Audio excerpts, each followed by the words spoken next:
اچھا میاں، اب یہ جو ما قبل میں یہ بات کر دی ہے کہ جو حرکت کی تعریف کر دی کہ خروج من القوت الی الفعل تدریجا، اگر ہے تو حرکت ہے، اور اگر دفعتاً خروج ہے تو کون و فساد ہے۔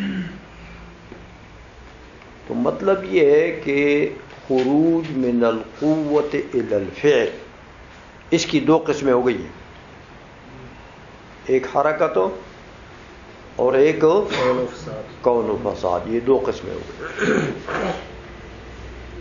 یہ جو ما قبل میں بات ہوئی ہے اسی پر اقول سے اعتراض کرتے ہیں کہ فیہ بحث، فیہ کی ضمیر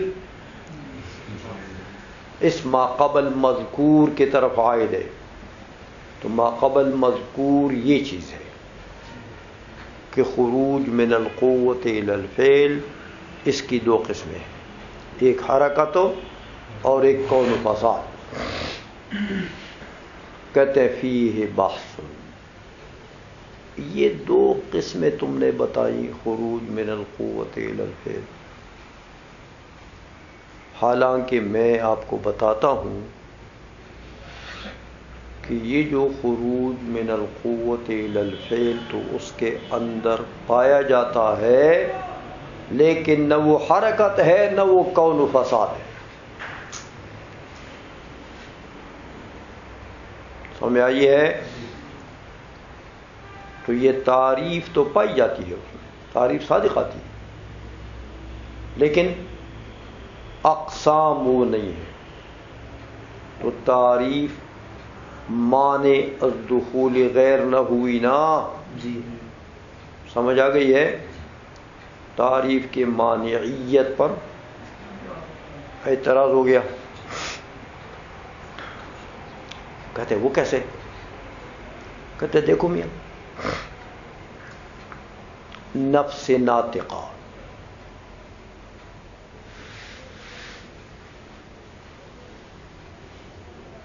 کو کچھ صفات حاصل ہو گئی جو پہلے نہ تھی۔ کیا مطلب؟ یعنی پہلے بالقوہ تھی، اب وہ صفات نفس ناطقہ کو بالفعل حاصل ہو گئی۔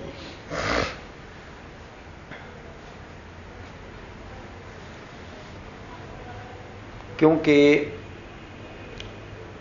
آپ نے پہلے پڑھ لیا کہ بعض چیزیں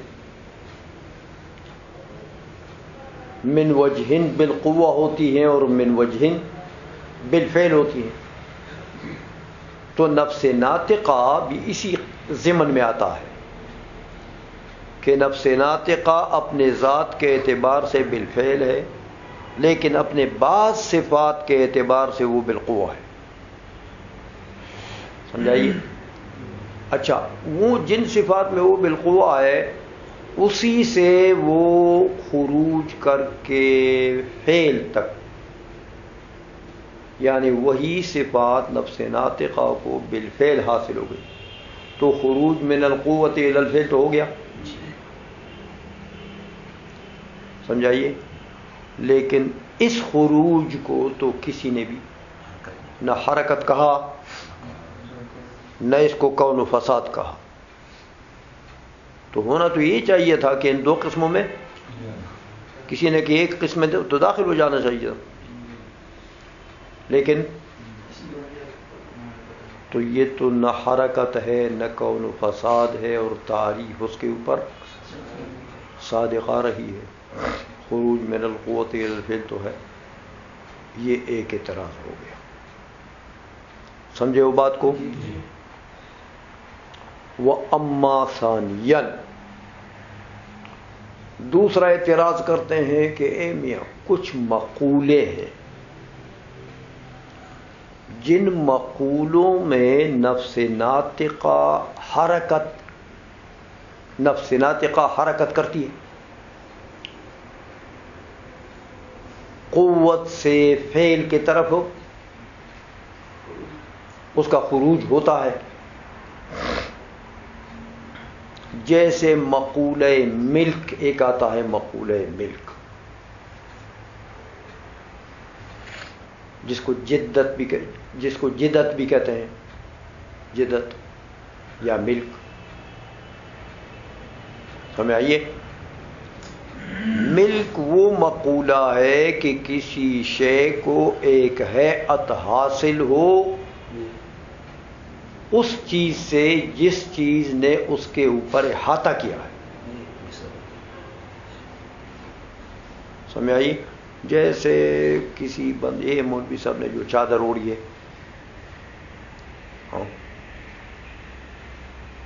اس چادر اوڑھنے کے بنسبت اس کو ایک ہیئت حاصل ہے، سمجھ آئیے؟ اس ہیئت کا نام کیا ہے؟ ملک، مقولہ ملک۔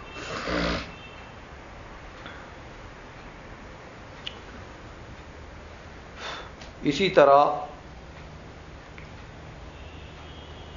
مقولہ ہوتا ہے فعل کا،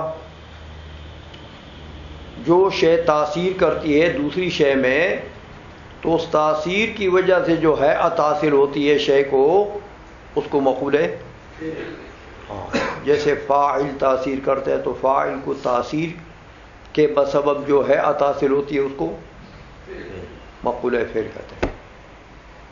اس طرح ایک مقولہ انفعال ہوتا ہے جو ایک شے دوسرے شے سے اثر قبول کر رہی ہے، اثر قبول کر رہی ہے، تو اس اثر کے قبولیت سے جو منفعل شے کو، اثر قبول کرنے والی شے کو ہیئت حاصل ہوتی ہے، اس ہیئت کو مقولہ انفعال کہتے ہیں۔ اور یہ ایک مقولہ متہ ہے، کہتے مقولہ متہ جو ہے میاں وہ ہے کہ کسی شے کو کسی زمان میں ہونے کی وجہ سے جو ہیئت حاصل ہو گئی ہے اس کو مقولہ متہ کہتے ہیں۔ یہ مقولے ہیں، تو مقولات عرض ہیں، یہ جوہر کے مقولے نہیں ہیں، 9 مقولے ہیں نا عرض کے، یہ ان 9 مقولہ عرض میں سے مقولات ہیں، اور یہ سارے اعراض ہیں، سمجھ آئیے؟ تو ایک میاں یہ جو مقولات میں حرکت ہے،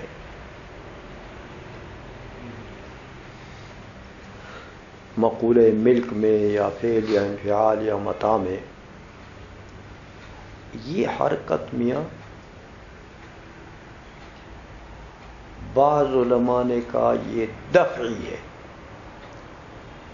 اے میاں متاع ایک جسم کا بدل جاتا ہے دوسرے متاع میں، دوسری ہیئت میں، ایک ہیئت بدل جاتی ہے دوسری ہیئت میں۔ فعل کی تاثیر سے جو ہیئت حاصل ہوتی ہے وہ کبھی بدل جاتی ہے دوسری ہیئت سے، اعراض ہے نا، عرض ہے نا، تو تبدیل ہوتے ہیں۔ تو بعض علماء نے فرمایا کہ میاں یہ جو حرکت ہے یہ دفعی ہے، سمجھ آئیے؟ تو اے میاں اگر یہ حرکت دفعی ہے تو پھر تو اس کو کون و فساد کہنا چاہیے نا، کون و فساد، حالانکہ کون و فساد اس کو کسی نے بھی نہیں کہا، سمجھائیے؟ تو یہ جو تمہارا حصر ہے کہ خروج من القوت الی الفعل کی 2 قسمیں، یا حرکت ہے یا کون و فساد ہے، یہ 2 قسموں میں حصر کرنا یہ صحیح نہیں ہے میاں۔ خروج تو عام ہے، بہت سی چیزوں پر صادق آتا ہے جو وہاں پر نہ حرکت ہے نہ کون و فساد، سمجھ میں آ گئی ہے؟ تو یہ جو تعریف تم نے حرکت کے اور کون و فساد کی ہے، یہ تو دخول غیر سے مانے نہیں ہے میاں، سمجھ آ گئی ہے؟ ترجمہ کرو میاں۔ اقول فی بحث، اما اولا، پہلی بات یہ کہ فلأنه يحصل للنفس صفات لم تكن لها، کہ نفس ناطقہ کو کبھی ایسی صفات حاصل ہو جاتی ہیں کہ لم تکن لہا، یعنی لم تکن لہا حاصلتاً، پہلے وہ حاصل بالفعل نہ تھی بلکہ بالقوت تھی، تو فلہا خروج عن القوت الی الفعل، اب نفس ناطقہ انہی صفات میں خروج کرتا ہے کدھر؟ قوت سے، ہاں، بے اعتبار تلک الصفات، سمجھ آ گئی ہے؟ لیکن ولا یسمى ذلك الخروج حرکتا ولا کونا ولا فسادا، جی اس خروج کا نام نہ تو کوئی حرکت رکھتا ہے نہ کون فساد رکھتا ہے۔ واما ثانیا، دوبارہ جو اعتراض ہے وہ یہ کہ فلأن الانتقال فی الجیدۃ والفعل والانفعال والمتاع، ان مقولات میں جو انتقال ہے وہ دفعی عند بعضهم، بعض علماء کے نزدیک وہ دفعی ہے، تو جب مع انہ لا یسمى کونا ولا فسادا، حالانکہ ہاں اس کو کون و فساد نہیں کہتے، ہونا تو یہ چاہیے تھا کہ یہ کون و فساد ہو کا نام اس کو دیا جاتا، تو یہ جو تعریف تم نے کی ہے میاں کون و فساد اور حرکت دونوں کو شامل کیا نا، خروج من القوت الى الفعل کو، یہ تعریف صحیح، یہ اعتراضات کر دیے۔ قال ارسطو، یہاں سے ارسطاطالیس کا ایک کلام نقل کرتے ہیں،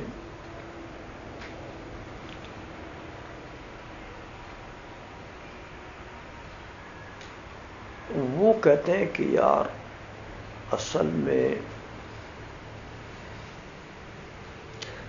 حرکت جو ہے،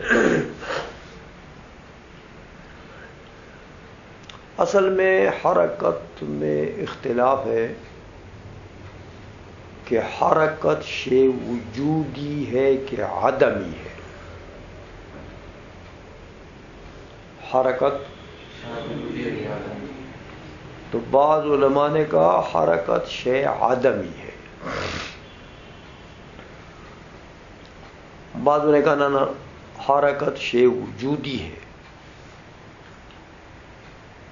یہ مسئلہ اختلافی ہے بین الحکماء۔ تو ارسطو آئے، انہوں نے دونوں میں محاکمہ کیا کہ تم بھی ٹھیک کہتے ہو تو تم بھی ٹھیک کہتے ہو، مولوی عبدالحق ہے،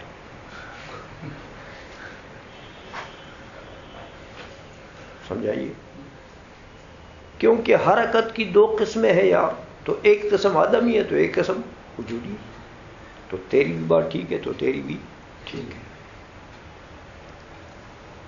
جو آدمی کہتا ہے وہ بھی ٹھیک کہتا ہے، ایک قسم تو آدمی ہے، تو جو وجودی کہتا ہے وہ بھی ٹھیک کہتا ہے، ایک قسم وجودی بھی ہے،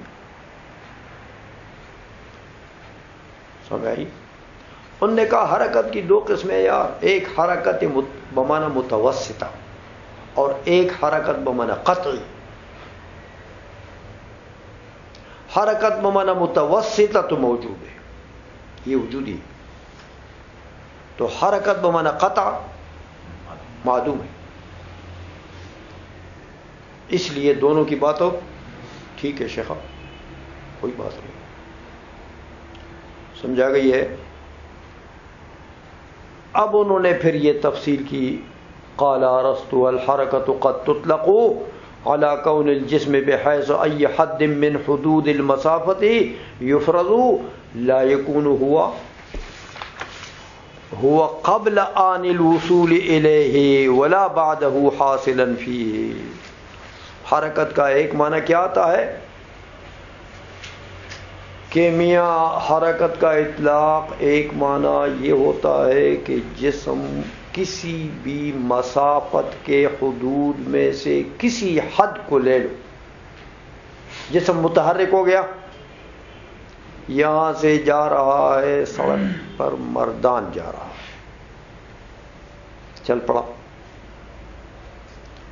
تو مردان تک یہ سڑک اس کی مسافت ہے نا، کیا ہے؟ مسافت۔ اس مسافت کے حدود میں سے کسی بھی حد کو تم فرض کرو، ایک جگہ یہ چوک نہیں ہے شیخ ملتون والا چوک جہاں راؤنڈ اباؤٹ بنا ہوا ہے، دیکھا وہ حد مقرر کرو. یہ جسم جب چلا تو اس حد میں نہ اس وقت سے پہلے تھا نہ اس وقت کے بعد ہے. جس وقت وہ اس حد کو پہنچا اس وقت سے پہلے ادھر تھا، تو اس وقت کے بعد ادھر ہے. وہ آگے چلا گیا، بعد تو وہ کوئی کھڑا تو نہیں ہوا ادھر، حرکت جاری ہے. تو اسی طرح کوئی بھی حد فرض کرو مسافت میں تو حرکت اس کا نام ہے. ایک قسم حرکت کی یہ ہے کہ کوئی بھی حد فرض کرو مسافت کے تو اس آنی وصول سے پہلے نہ ادھر تھا نہ اس کے بعد ادھر ہے. یہ ہے وہ کونین فی آنین فی مکانین. سمجھائیے ایک حرکت کا یہ معنی تھا. سمجھے ہو شیوخ؟ یہ حرکت بمانا متوسطہ ہے. سمجھ آ گئی ہے؟ یہ جو حرکت ہے میاں یہ صفت شخصیہ ہے. وہ جو متحرک بھی شخص ہوگا نا، کوئی معین شخص ہوگا جو جا رہا ہے، معین شے ہوگی، چاہے موٹر کار یہ معین شے ہوگی، اس کی صفت ہے یہ. اور یہ حرکت متوسطہ میاں موجود ہے کیونکہ بالفعل وہ جا رہا ہے نا. تو کسی بھی حد کو فرض کرو نہ اس آنی وصول سے پہلے اس حد میں تھا نہ اس کے بعد ہے، جا رہا ہے. تو حرکت اس معنی میں تو ٹھیک ہے یہ موجود ہے. تو وجودی کہنا حرکت کو، جنہوں نے کہا ہے کہ حرکت موجود چیز ہے یعنی وجودی شے ہے، ان کی بات بھی ٹھیک ہے کہ یہ دیکھو یہ موجود ہے. سمجھا گئی ہے؟ لیکن اے میاں یہ موجود ہے لیکن دفعتاً موجود ہے، کیونکہ اس حد کو، جس حد کو آپ فرض کر رہے ہیں اس حد کو وہ دفعتاً پہنچا ہے، ایک آن میں پہنچا اور دوسرے آن میں وہاں نہیں ہے. سمجھ آ گئی ہے؟ تو یہ موجود فی الخارج دفعتاً مستمرتاً من المبدأ الی المنتہا. اور وہی حرکت مبدا سے، جہاں سے حرکت اس نے شروع کی وہاں سے لے کے جہاں تک اس نے جانا ہے وہاں تک مسلسل مستمر ہے، رواں دواں ہے. تو یہ حرکت موجودہ حرکت ہے، وجودی معنی میں. سمجھ آئیے؟ تستلزم اختلاف نسب المتحرک الی حدود المسافت. متحرک کے ہر حد مسافت کے طرف ایک الگ نسبت ہوگی. مسافت میں جتنے حدود آپ فرض کریں وہاں اس کی ایک مسافت کی طرف نسبت کریں تو الگ الگ ہر مسافت کے ہر حد مسافت کی طرف اس کی نسبت الگ الگ ہوگی. فَهِيَ بِاعْتِبَارِ ذَاتِهَا مُسْتَمِرَّةٌ. ذات کے اعتبار سے تو وہ حرکت مستمر ہے، موجود ہے. وَبِاعْتِبَارِ نِسْبَتِهَا إِلَى تِلْكَ الْحُدُودِ سَيَّالَةٌ. اور جب وہ حدود آپ نے مسافت میں فرض کیے ہیں ان حدود کی طرف نسبت کرو گے تو یہ حرکت کیا ہے؟ سیالہ ہے، مسلسل رواں دواں ہے. ہاں جیسے اے میاں سیالہ کہہ دیا، اصل میں اشارہ کر دیا ایک مثال کی طرف بھی کہ جیسے اوپر سے آپ کسی لوٹے سے پانی بہائیں، لوٹے کی چھوٹے سوراخ سے اوپر کھڑے ہو کر آپ پانی بہائیں تو آپ کا وہ پانی اوپر سے کیسے نظر آئے گا کہ وہ بہہ رہا ہے، اوپر سے بہہ رہا ہے. سمجھ آئیے؟ اسی طرح یہ حرکت آپ کو یوں نظر آئے گی کہ یہ تو بالکل جیسے وہ پانی مسلسل نہیں ہوتا، یہ حرکت بھی اس طرح کہ بیچ میں انقطاع تو ہے نہیں، جس طرح وہ پانی میں ایک لکیر دار پانی نظر آتا ہے آپ کو، اسی طرح یہ حرکت بھی سیال نظر آئے گی۔ تو حدود کی طرف نسبت کرو گے تو یہ کیا ہے؟ سیالہ، مسلسل مستمر، سمجھا گئی ہے؟ فَبِاسْتِمْرَارِهَا وَسَيْلَانِهَا تَفْعَلُ فِي الْخِيَالِ أَمْرًا مُمْتَدًّا۔ اب ایک اور شکل آپ کو بتاتے ہیں، اس کی تصویر بناتے ہیں۔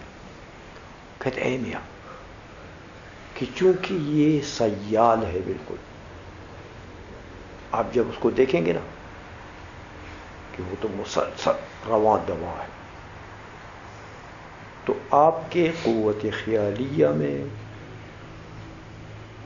ایک امر ممتد ساتھ ساتھ بنتا رہے گا۔ اس متحرک کو آپ دیکھتے ہیں کہ وہ بھاگ رہا ہے، تو آپ کے قوت خیالیہ میں ایک ممتد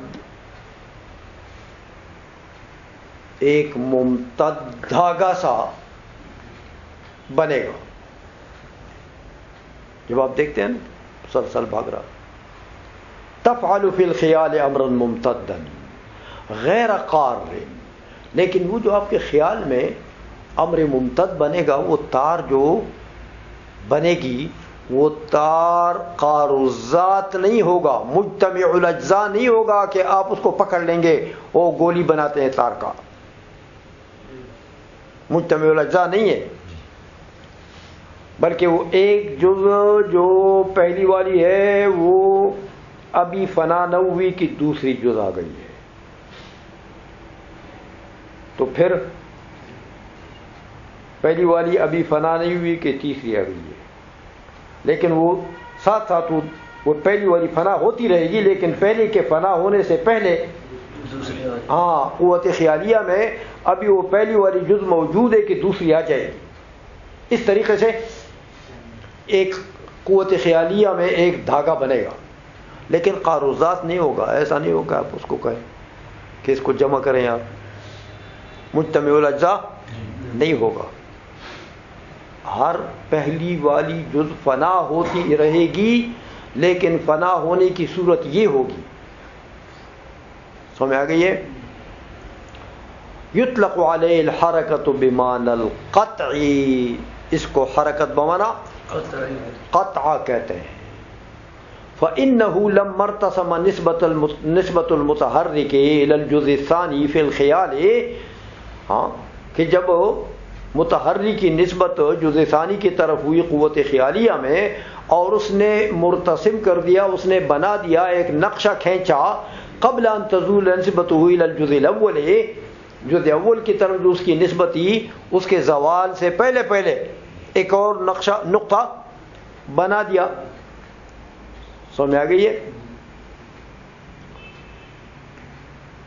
تو یتخیل به امر ممتد، وہاں خیال میں ایک امر ممتد بن جائے گا۔ وہ کیسے ہوگا؟ کہ ینطبق علی المسافت، وہ امر ممتد کا انطباق ہوگا کس پر؟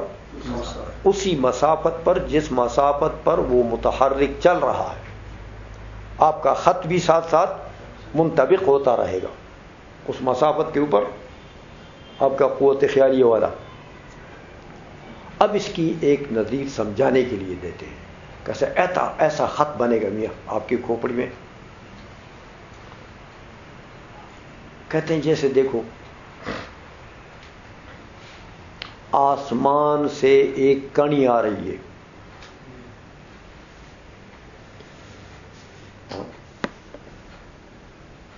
بارش کی ایک کڑی، آپ اوپر دیکھتے تھے او کڑی آ رہی ہے،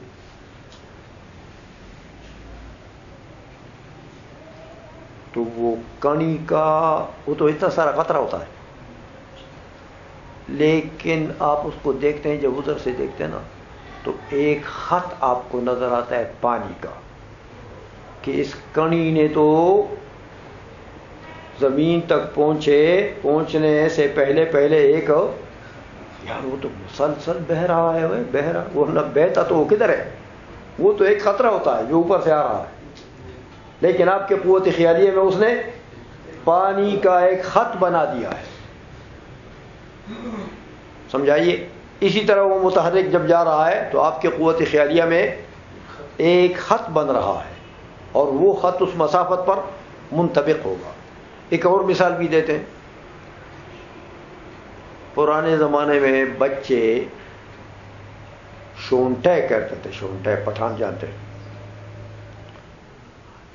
یہ جو دیار لکڑی ہوتی ہے نا، دیار لکڑی میں تیل زیادہ ہوتا ہے نا، اس میں اپنا تیل ہوتا ہے، نمی ہوتی ہے اس میں تیل والی. تو یہ ایک مرتبہ اس کو آگ لگا دو نا ایک سائڈ میں، تو وہ آگ پھر وہ چونکہ تیل ہے اس میں، تو آگ پھر خوب شعلے سے جلتی ہے، لمبا اس کا ایک شعلہ نکلتا ہے. تو بچے کھیلتے تھے یہ شونٹیاں رکھ کر، اس کو شونٹی کہتے ہیں اس ایک لکڑی کو، تو گھر میں اس کو سنبھال کے رکھتے تھے کہ بھئی یہ ہم رات کو کھیلیں گے. تو ایک سائڈ میں اس کے آگ لگا دی، اندھیری رات ہے تو اس کو ایسا گھماتے تھے،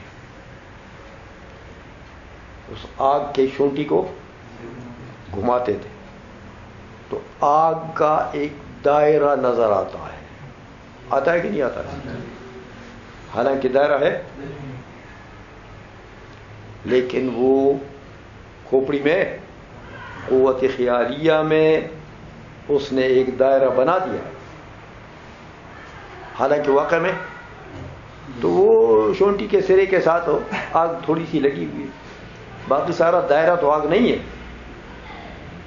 تو کہتے ہیں اسی طرح جیسے یہ دائرہ دماغ میں بن جاتا ہے قوت خیالیہ میں، اسی طرح متحرک جب حرکت کرتا ہے اور آپ اس کو دیکھتے ہیں تو آپ کی کھوپڑی میں ایک خط بن جاتا ہے، ایک خط ممتد بن جاتا ہے اور وہ اس مسافت کے اوپر منطبق ہوتا ہے. سمجھے ہو؟ اس لیے اس کی مثال دیتے ہیں کہ دیکھو میاں، لما ارتسم نسبت المتحرک الى الجزء الثانی فی الخیال، ہاں جب خیال میں جزء ثانی کی طرف اس کی نسبت کری تو اس نے ارتسام کر دیا، نقش بنا دیا، قبل ان تزول نسبته الى الجزء الاول، جزء اول کی طرف اس کے نسبت کے منقطع ہونے سے پہلے جزء ثانی متصل ہو گئی ہے. ہاں تو پھر کیا ہوتا ہے؟ یتخیل به امر ممتد، خیال میں آتا ہے کہ یہ امر ایک ممتد بن گیا ہے میاں. ینطبق علی المسافت، اور وہ امر ممتد مسافت کے اوپر منطبق ہوتا رہے گا. کما یحصل من القطرۃ النازلۃ، جیسے قوت خیالیہ میں ایک امر ممتد حاصل ہو جاتا ہے قطرہ نازلہ سے، جو پانی کا قطرہ نازلہ ہوتا ہے بارش کا، اس سے بھی ایک امر ممتد نظر آتا ہے بندہ کو. اسی طرح والشعلۃ الجوالۃ، وہ شعلہ جو بچے اس کو گھماتے ہیں، شعلہ جوالہ، اس سے بھی امر ممتد کھوپڑی میں بن جاتا ہے. امر ممتد فی الحس المشترک، حس مشترک میں ایک امر ممتد بن جاتا ہے. فَيُرَى ذَلِكَ خَطًّا أَوْ دَائِرَةً، تو دیکھا جاتا ہے کہ بھئی یہ تو خط بن گیا لمبا، وہ قطرہ نازلہ نے تو خط بنا دیا اور شعلہ جوالہ نے دائرہ بنا دیا. وَالْحَرَكَةُ بِهَذَا الْمَعْنَى لَا وُجُودَ لَهَا، اس معنی میں حرکت لیتے ہو تو یہ عدمی چیز ہے، یہ وجودی چیز نہیں ہے. ہاں الا فی التوہم، ہاں قوت وہمیہ میں تو اس کا وجود ہے، لیکن خارج میں اس کا کوئی وجود نہیں ہے. لأن المتحرک ما لم يصل الى المنتہى، کہ وہ متحرک جب تک مقصود تک نہیں پہنچا، منتہا تک نہیں پہنچا، تو لم توجد الحرکت بتمامها، تو پوری کی پوری حرکت تو موجود ہے نہیں، کیونکہ ابھی تو جاری ہے، کچھ حرکت موجود کچھ نہ.